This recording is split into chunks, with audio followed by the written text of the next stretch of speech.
Hey everyone, and welcome back to the channel. In 1950, during a casual lunch conversation at Los Alamos National Laboratory, a brilliant physicist named Enrico Fermi posed a question that would haunt scientists, philosophers, and dreamers for decades to come. Looking up at the night sky, he asked a simple yet profound question that has since become one of the most puzzling mysteries in all of science. Where is everybody? This three-word query gave birth to what we now call the Fermi paradox, and it represents one of the most unsettling contradictions in modern astronomy. The universe is unimaginably vast, containing hundreds of billions of galaxies, each with hundreds of billions of stars. Our own Milky Way alone hosts roughly 400 billion stars, and we've now confirmed that most of these stars have planets orbiting them.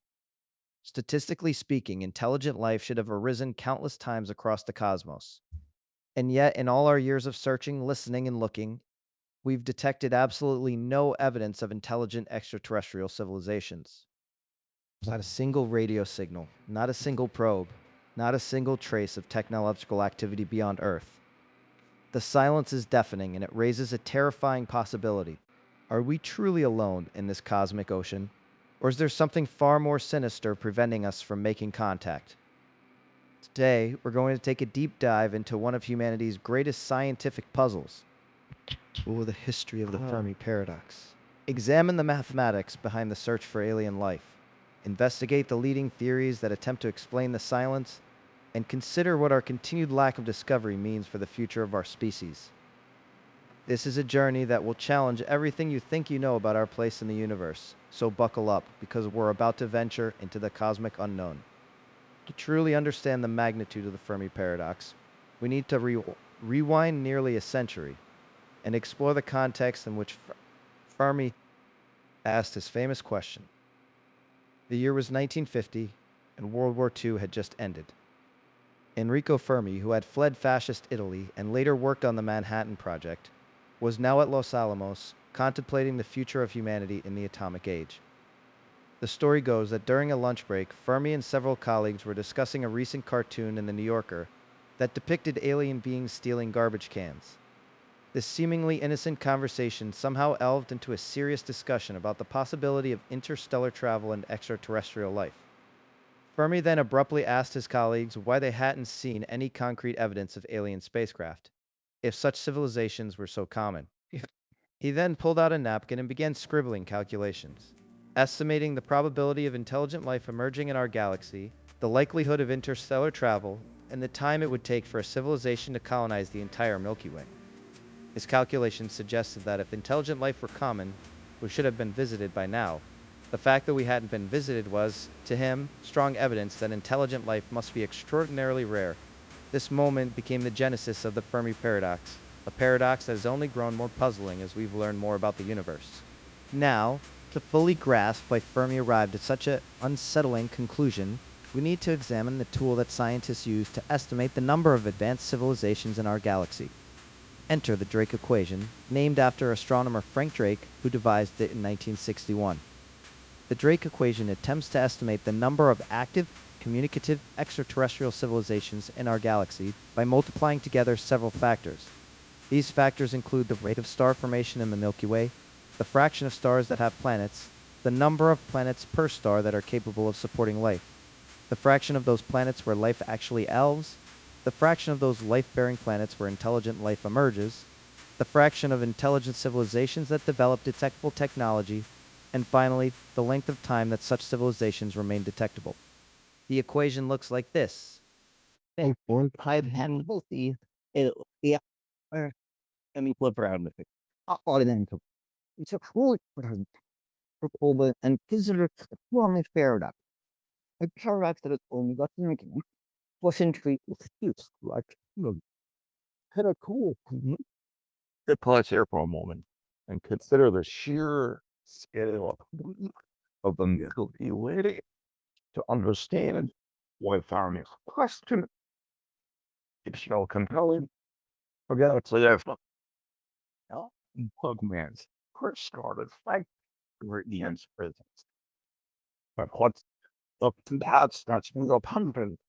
Context tells why you said them voice not to be a team. Okay, what's up, barrier? It's healthier. They put reds. intelligent life from between things occurring. So we go to the possibility before I'm that will ever apply. That's actually the possibility. What if actually being on the parents? If you can sense like so just I was on the Lord I'll be buildings from you work. That's something good study. Some studying is it niche intelligence it doesn't take out infable tertiary. Or you so basically your more requirement. You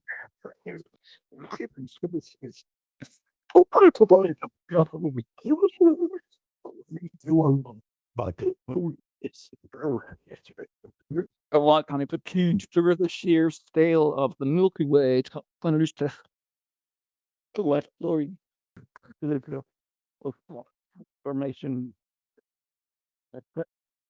uh actual great filter. The great filter hypothesis proposed by economist Robin Hanson suggests that there was some kind of extraordinary barrier or filter that prevents intelligent life from becoming spacefaring civilizations. According to this idea, while simple life might be relatively common in the universe, the transition from simple life to complex intelligence life might be rapidly common in the universe. A transition to simple life, complex, intelligent, technological life is incredibly rare. That's even vanishing. So this filter could be located at various points in the evolutionary timeline. It could be the origin of life itself, which might be an extraordinarily unlikely event. It could be the emergence of multicellular life, which took billions of years to all on Earth and may require very specific conditions. It could be the development of intelligence or the emergence of technological civilization, or the agents of self-destruction through nuclear war or climate catastrophe. The key insight of the great filter is that whatever the filter is, it must be powerful enough to explain why we don't see any evidence of other intelligent civilizations despite the astronomical odds favoring their existence. And this raises a terrifying question for humanity. Where are we in relation to Plato?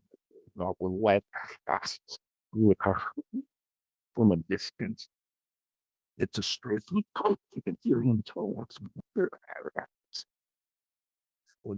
This is true. The free if meaningful for key term diplomatic. So it's gestures. This brings us to one of the most compelling frameworks for understanding the Fermi paradox, the concept of the great filter. The great filter hypothesis, proposed by economist Robin Hanson, suggests that there is some kind of extraordinary barrier or filter that prevents intelligent life from becoming spacefaring civilizations. According to this idea, while simple life might be relatively common in the universe, the transition from simple life to complex, intelligent technological life is incredibly rare, perhaps even vanishingly so. This filter could be located at various points in the evolutionary timeline. It could be the origin of life itself, which might be an extraordinarily unlikely event. It could be the emergence of multicellular life, which took billions of years to evolve on Earth and may require very specific conditions. It could be that development of intelligence, or the emergence of technological civilization, or the agents of self-destruction through nuclear war or climate catastrophe.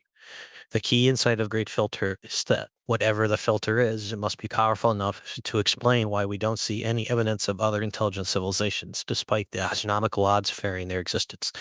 And this raises a terrifying question for humanity. Where are we in relation to the Great Filter? Have we already passed through it? Meaning we're one of the rare success stories.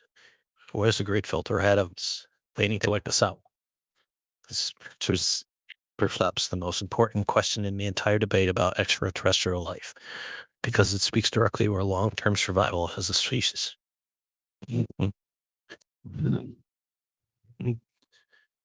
What makes the great progress so simple? This brings us to one of the most compelling. So it's like, there. Let's explore some of the other leading theories that attempt to explain the form of paradox. One of the most famous is known as the zoo hypothesis, proposed by astronomer John Boyle in 1973.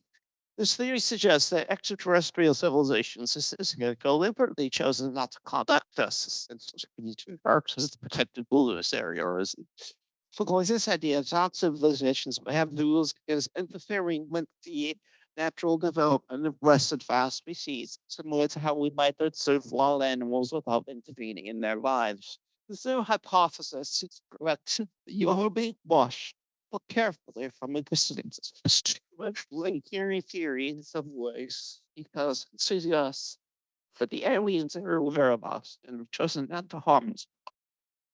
But to raise another theory that's even more disturbing, some scientists have proposed the dark forest theory, which suggests that the reason we haven't heard from aliens is that the universe is a dangerous place filled with predatory civilizations that destroy any other intelligent life they detect. In this view, intelligent civilizations don't broadcast their existence because doing so would be suicidal. The universe is like a dark forest where every civilization is a hunter stalking silently through the trees, afraid that any noise will attract a predator. If this theory is correct, then our attempts to send messages into space, like the Arecibo message or the Jaeger Golden Records, may have been incredibly foolish. We may have just announced our presence to something terrible. This theory is, of course, speculative, but it does offer a compelling explanation for the silence. Perhaps the reason we don't see any aliens is that the ones who are loud about their existence are now dead.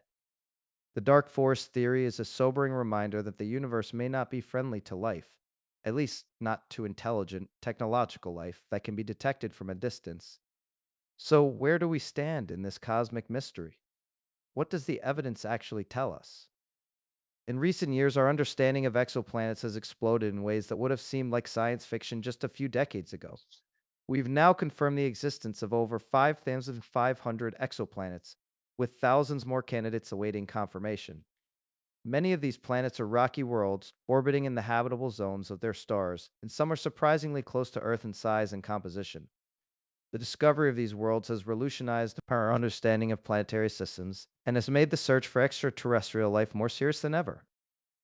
And yet, despite all these discoveries, we still haven't found any definitive signs of intelligent life. We've detected strange signals occasionally, like the famous WOW signal from 1977, but none of these signals have been repeatable or verifiable. We've listened for radio transmissions from distant stars using powerful radio telescopes like the Arecibo Observatory and the Green Bank Telescope, but the silence persists. We've sent probes to Mars, Europa, Enceladus, and Titan, looking for microbial life or any signs of past or present biology, but so far, nothing conclusive. The universe appears to be empty, or at least empty of anyone trying to talk to us. Before we move to the conclusion, I want to pose a question that I think is worth considering. If we were to discover tomorrow that we are truly alone in the universe, that there is no other intelligent life out there, how would that change the way we think about ourselves, our planet, and our future? Would it make us more careful custodians of Earth, knowing that we are the only known consciousness in a vast, cold cosmos? Or would it fill us with a sense of cosmic loneliness and existential dread? I'd love to hear your thoughts on this, so please comment down below and let me know what you think. As we look to the future, the search for extraterrestrial life continues to intensify. New telescopes like the James Webb Space Telescope are already analyzing the atmospheres of exoplanets, looking for chemical signatures that might indicate the presence of life. Ambitious projects like the Breakthrough Listen initiative bring millions of stars for radio signals using some of the most powerful radio telescopes on Earth. Future missions to Mars, Europa, and other worlds may finally reveal whether microbial life exists beyond our planet. And perhaps one day, we'll finally a signal that confirms we are not alone. But until that day comes, the Fermi paradox remains one of the most profound mysteries in science. It challenges us to think about our place in the cosmos in fundamentally new ways, to consider possibilities that stretch the limits of human imagination. It reminds us that the universe is far stranger and more mysterious